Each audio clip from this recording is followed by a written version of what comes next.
So good ako andam na sa area guys para sa sunod nga cropping. So mao ni tawag nga kaingin. So ang kini akong gihimo karon tungod kay taas man atong init. Syempre nang daob ko, then gi-prepare ko na ni siya for the next cropping kay syempre mangandam ta for second cropping. Basin na ay mga area ani nga maka-avail sa maka-avail or maapas for the next cropping. So pani nang daob ta karon. So welcome to my vlog. Welcome to my vlog. So na patag dako ni siyang patag guys, paana dito diba? So yung nani kinabuhin ako diri so mo ni siya karon, diba? So taod-taod ani mansuroy ta kay basig na asya gitawag nga mga maayuhon og mga lami ang pagkaon nga nangasunog og apil diha. Di lang nato siya in istorya kay basig mapaul ta ani atong kuan. Mapaul ta ani atong YouTube. So yan. So grabe guys. Kini apil ni siya. Kining kawayan. Atong gipuon ning kawayan kay grabe. Wa man ni siya income. Hindi ni siya mo income. Nakaingon ang ako amang mga old nga katiguangan sa unang panahon. Oh grabe. Nga di na ni siya matagad tungod kay mga tapulan man ang amo ang linya good. So karon kay nakakita man sila og usa ka gwapo ug kugihan nga kuan henerasyon tagre. Mao na ni karon. Nagkuan na tano murag iksad sa man kanya kung pag-istorya gyud. Pero sa tinuoray lang tinuod ang tinuod-an na kugihan ra walay gwapo. Pero gwapo man lagi ang tawag kay lucky man. So ana ra gihapon ang resulta guys. So kana siya kay basig na tingamo nag-aso na siya banat na kay tungod kay naka-file diha ang daghang dahon nga lumbia or unsa na tawag palm tree. O kung saan diyan ang masarap yan sa ano yung mga beetle bitaw. Yan, kakain yan. So hanggang dyan kasi makita nyo doon sa likod may nang hunting na aso. Dahilan yan saan baka daw mayroong makapag doon na daga. So dahil ako ang aking area ngayon guys mga ka-farm ay grabe sobra wasak na talaga sa sa daga.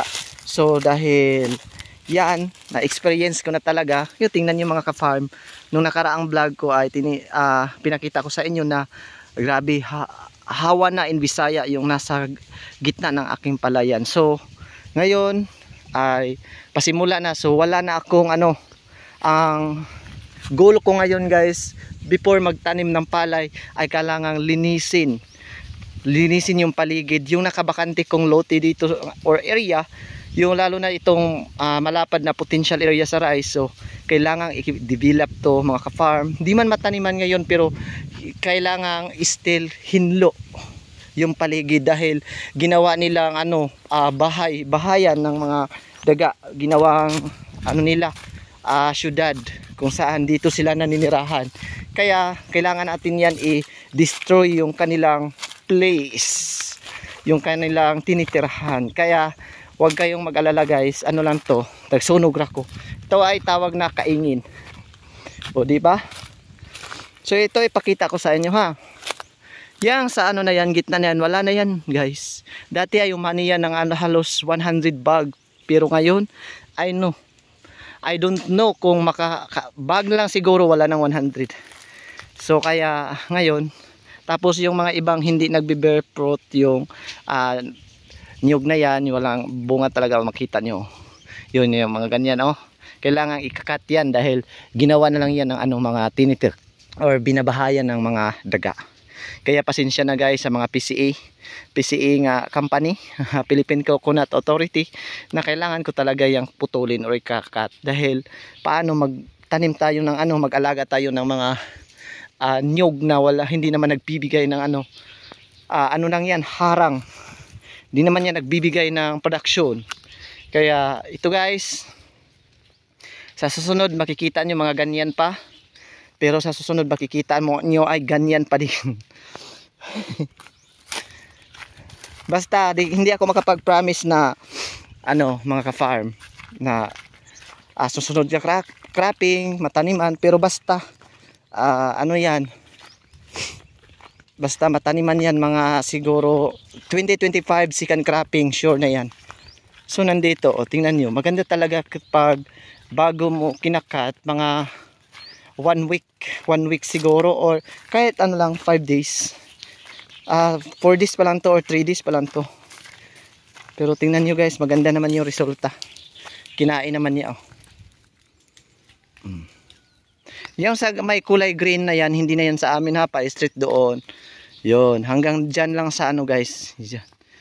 Yan.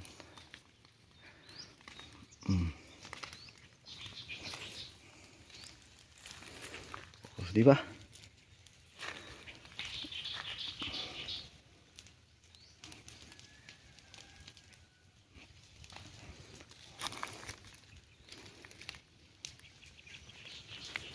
Yan.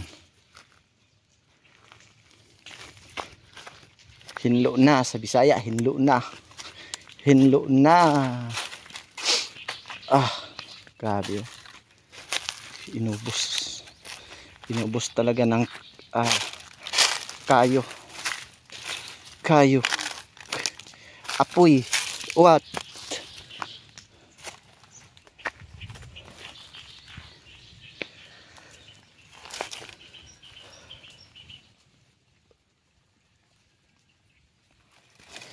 Kasi dito sila naninirahan yung mga daga. Kung hindi natin sila, hindi natin to ilinis, makokontrol ang kanilang pagdami dito sa area. Kung wala itong tinatawag na kanilang pwede matitirhan.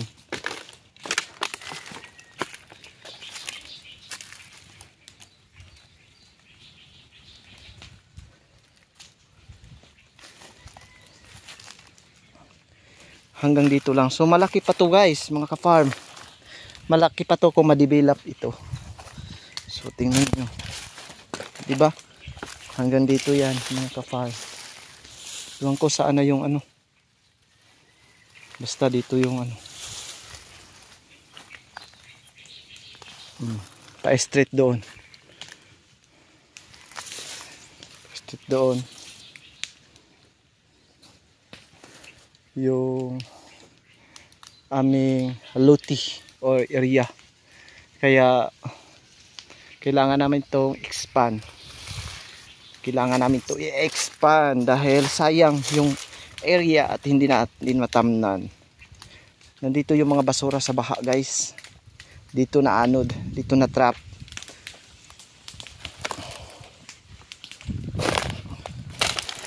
O diba, ganyan ang buhay ko dito mga ka-farm. Yung kahoy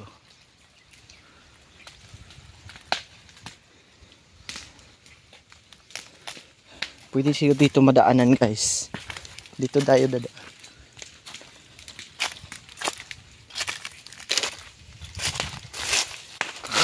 Ganito pala sa nasunugan Grabe.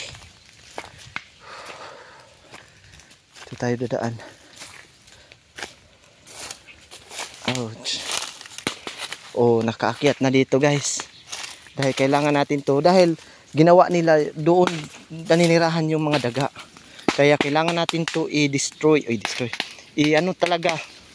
Kailangan mawala tong nito. Wala namang bumibili nito guys, pero maraming nanghihingi tong kawayan. So kaya kailangan na natin tong katayin or ubusin na lang natin to, or wala sa taniman na lang natin yung mapakinabangan naman natin. Dahil yung ibang tao lang ang nakikinabang, hindi naman bumibili, humihingi lang. Yung iba hindi na talaga humihingi guys, ay kusa na lang silang kumuha.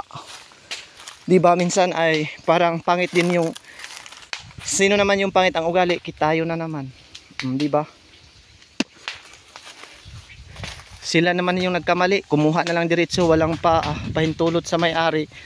Tapos kapag masita, ay syempre naman tayo na ang may pangit na ugali.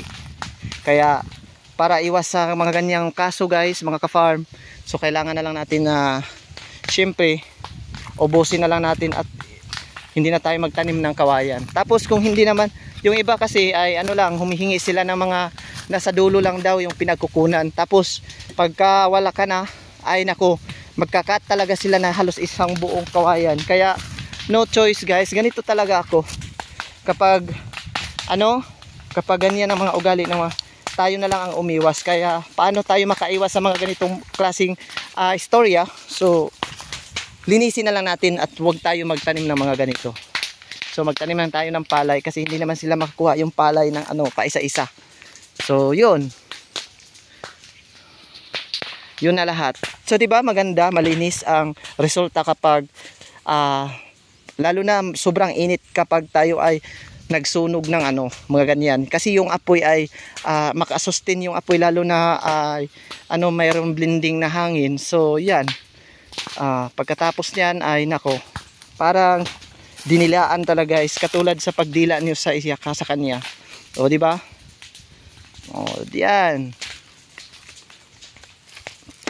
Araw-araw ko may ginagawa akong ditong transaction sa aking potential area para pagdating ni ulan ay halos ubos-ubos na guys.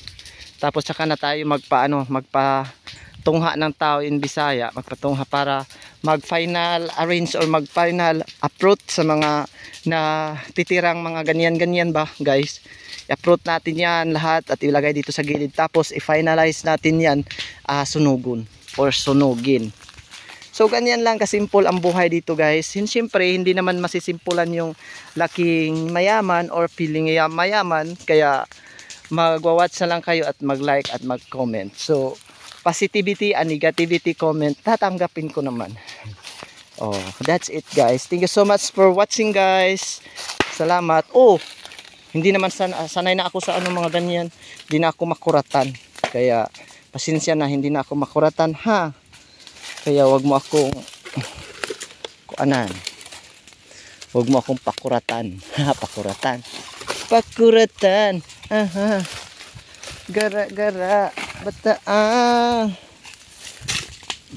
I-file nato ni guys. Kailangan natin i-file. Parang siyempre makain lahat sa apoy.